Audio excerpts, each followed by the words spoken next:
India हमारा देश जो कई चीज़ों में आज के टाइम पे वर्ल्ड में अपनी टॉप रैंक सिक्योर करता है, लेकिन कुछ चीज़ों में आज भी इंडिया बहुत ही पीछे है। अगर इसको सुन के आपके मन में ख्याल आया कि एजुकेशन, इंफ्रास्ट्रक्चर और इकोनॉमी, तो मेरा जवाब है ना, क्योंकि हम जिस मुद्दे पे आज बात करने जा रहे हैं वो हर कंट्री की प्रॉब्लम है।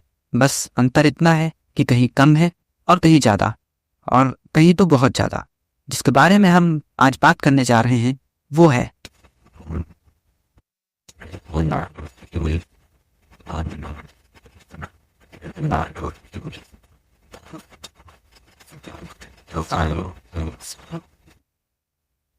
अब वैसे तो अगर हम कुछ रिपोर्ट्स देखें तो इस्लामिक कंट्रीज में रेप सबसे ज़्यादा होते हैं, लेकिन विक्टिम्स अपराध की रिपोर्ट्स नहीं करते।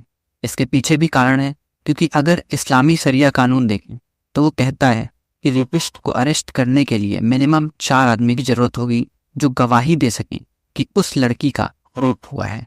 अब अगर वहाँ पे 4 लोग प्रेजेंट होंगे तो रेप क्यों ही होता, इन चूतियों को कौन समझाए। लेकिन इनकी बात छोड़ देते हैं, क्योंकि ये रिलीजन तो हमारी दुनिया के लिए कैंसर रिलीजन है। हम बात करते हैं अपनी कंट्री और अपने कंट्री में वुमेन्स सेफ्टी के बारे में। इंडिया डेमोक्रेटिक कंट्री है जिसमें जनता अपना लीडर खुद चूज करती है, और जिस देश में लड़कियों को देवी माना जाता है। अब वो बात अलग है कि देवी सिर्फ सनातन धर्म में माना जाता है, वहां पे भी लड़कियां सेफ नहीं है। इंडियन कॉन्स्टिट्यूशन में रेप की डेफिनेशन है कि अगर किसी की मर्जी के बिना, और अगर किसी उसकी मर्जी हो क्योंकि उसको ब्लैकमेल किया हो, किसी उसके जानने वाले को चोट या जान से मारने की धमकी देकर, या उसकी मर्जी से जबकि पुलिस जानता हो कि वो उसका पति नहीं है, और या तो उसकी मर्जी हो लेकिन वो मर्जी उसको नशा करा के मनवाई गई हो, या उसकी मर्जी या बिना उसकी मर्जी के जबकि उसकी जो उम्र है वो 18 से कम हो, ये जब वो मर्जी बता ना सके, ऐसे में इसे रेप हो जाएगा। अब इसका मतलब अगर हम लोग समझने की कोशिश करें तो इसका डायरेक्ट मतलब ये है कि अगर आप उसको उस वुमेन की मर्जी के बिना कुछ उसके साथ करते हैं, या उसकी एज 18 से माइनर है और उसकी मर्जी हो है तब भी, और या तो आपने उसको ब्लैकमेल किया हो। अब वैसे तो कॉन्स्टिट्यूशन में अलग अलग केसेस के लिए अलग अलग सजाएं हैं, 10 साल से लेके उम्र कैद और फांसी तक अपने कॉन्स्टिट्यूशन में की सजा बताई गई है। लेकिन क्या सच में कॉन्स्टिट्यूशन के हिसाब से किसी भी दोषी को सजा मिलती है या नहीं? तो हम बात करने वाले हैं कुछ टाइम पीरियड के डाटा के बेसिस पे। हम अगर इंडिया में एनसीआरबी की 2001 से 2022 तक की रिपोर्ट्स ऑफ केसेस देखें तो 2001 में टोटल केसेस थे 16,075, 2002 में टोटल केसेस थे 16,373, 2003 में टोटल केसेस थे 15,857, ऐसे ही 2004 में 18,233 केसेस, 2005 में 18,359 केसेस, 2006 में 19,348 केसेस, 2007 में 20,737 केसेस, 2008 में 21,467 केसेस, 2009 में 21,397 केसेस, 2010 में 22,172 केसेस, 2011 में 24,206 केसेस, 2012 में 24,923 केसेस, 2013 में 33,707 केसेस। अब ये 2012 से 2013 के बीच अचानक से इतना ज़्यादा इन केसेस में बढ़ोतरी हुई है। मतलब सीधा सीधा अगर देखा जाए तो 9,000 के करीब केसेस अचानक से बढ़ चुके हैं 2013 में और ज़्यादा। 2014 में 36,723 केसेस, 2015 में 34,651 केसेस, 2016 में 38,947 केसेस, 2017 में 32,559 केसेस, 2018 में 33,346 केसेस, 2019 में 32,033 केसेस और 2020 में 28,046 केसेस। 2019 और 2020 में केसेस की कमी तब पड़ी क्योंकि लॉकडाउन था उन ईयर्स के बीच में, लेकिन फिर भी अगर नज़र डाली जाए तो केसेस में कुछ खास कमी नहीं थी। 2021 में 31,677 केसेस और 2022 में 31,516 केसेस।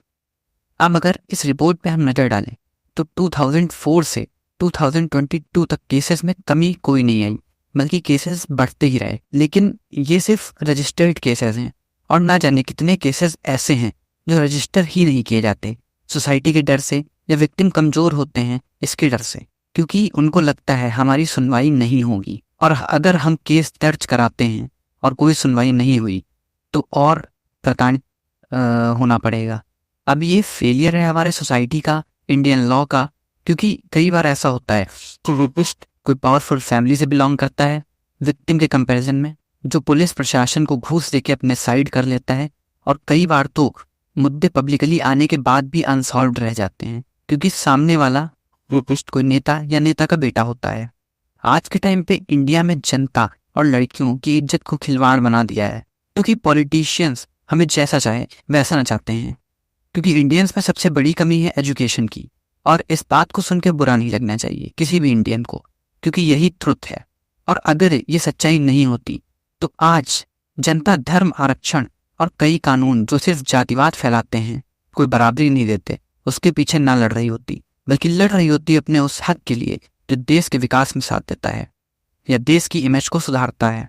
पॉलिटिशियंस हमारे सर्वेंट है, ना कि हमारे ओनर, कि जैसा वो बोलें वैसा हम करें।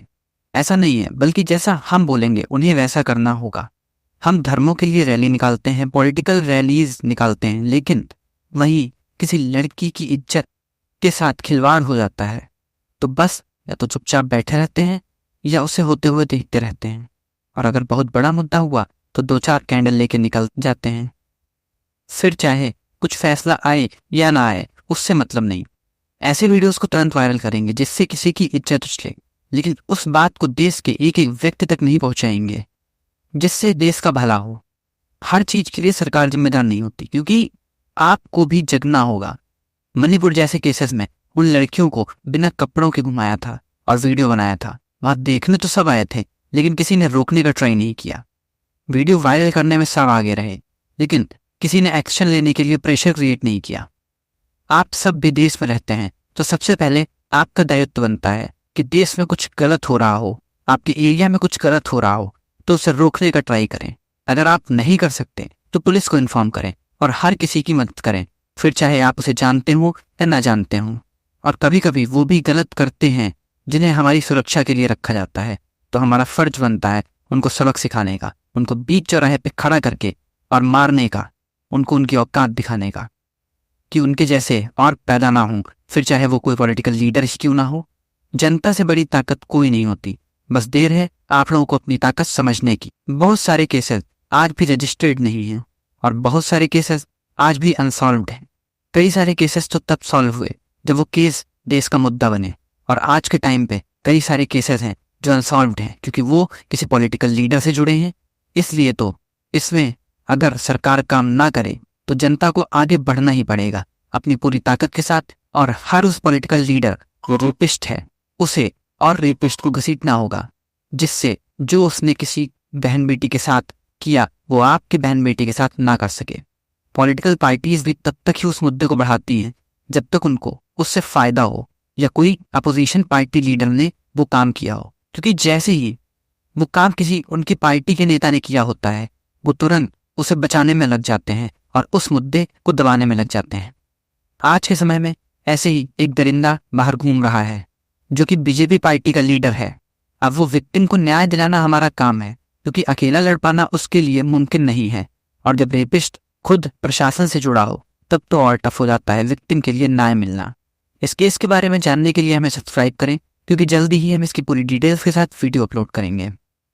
अब कई सारे संगठन ऐसे भी हैं जो धर्म के नाम पर सिर्फ काम करते हैं और गलत जगहों पर अपनी ताकत का प्रयोग करते हैं। अगर वो सब संगठन इन चीजों पर नजर डालें तो बहुत सारे केसेस यूं ही सॉल्व हो सकते हैं, क्योंकि सिर्फ 14 फरवरी पे बाहर निकल के कुछ युवाओं को टारगेट करने से कुछ नहीं होता, क्योंकि जिनको असल में टारगेट करना चाहिए उनको आप सब करते नहीं हैं। शायद आप लोगों का पॉइंट ऑफ व्यू सही है, लेकिन अगर आपके पास इतनी ताकत है तो उन पीड़ितों की मदद करिए जिनका शोषण हुआ है लेकिन उनको न्याय नहीं मिल रहा, क्योंकि उनका शोषण करने वाला कोई नेता या कोई ताकतवर व्यक्ति है। तो अपनी ताकत का इस्तेमाल जनता और उन संगठनों को पूरी तरह करना चाहिए जो बस कुछ स्पेसिफिक काम के लिए ही आगे आते हैं, क्योंकि देश में अगर कुछ होता है तो पूरे देश पे सवाल उठते हैं। और सबसे ज्यादा मदद करनी चाहिए उनको जो एक स्पेसिफिक जाति जैसे दलितों के मसीहा बनते हैं, लेकिन जब किसी दलित लड़की के साथ गलत हो जाता है तो उस दलित लड़की के लिए एक भी आवाज नहीं निकलती। तो इन जैसे दोगलों से दूर रहें, क्योंकि इनको सिर्फ देश का माहौल बिगाड़ना आता है, जातिवाद फैलाना आता है और दो जातियों को आपस में लड़ाना आता है। इनको सपोर्ट करने वाले इनके साथ मिलकर कोई ढंग के काम पे ध्यान दें और गलत कामों को होने से रोकें। और यहाँ पे मैं किसी स्पेसिफिक संगठन की बात नहीं कर रहा, मैं सभी संगठनों की बात कर रहा, क्योंकि आप लोगों के पास ताकत होती है कि आप न्याय दिलाने में मदद कर सकें। तो अपनी पावर को सही जगह इस्तेमाल करिए। बाकी आप लोग अपनी राय रखिए। अगर मैंने कुछ गलत बोला है तो मुझे बताइए। धन्यवाद। मिलते हैं अगली वीडियो में ऐसे ही कुछ इंटरेस्टिंग नॉलेज के साथ।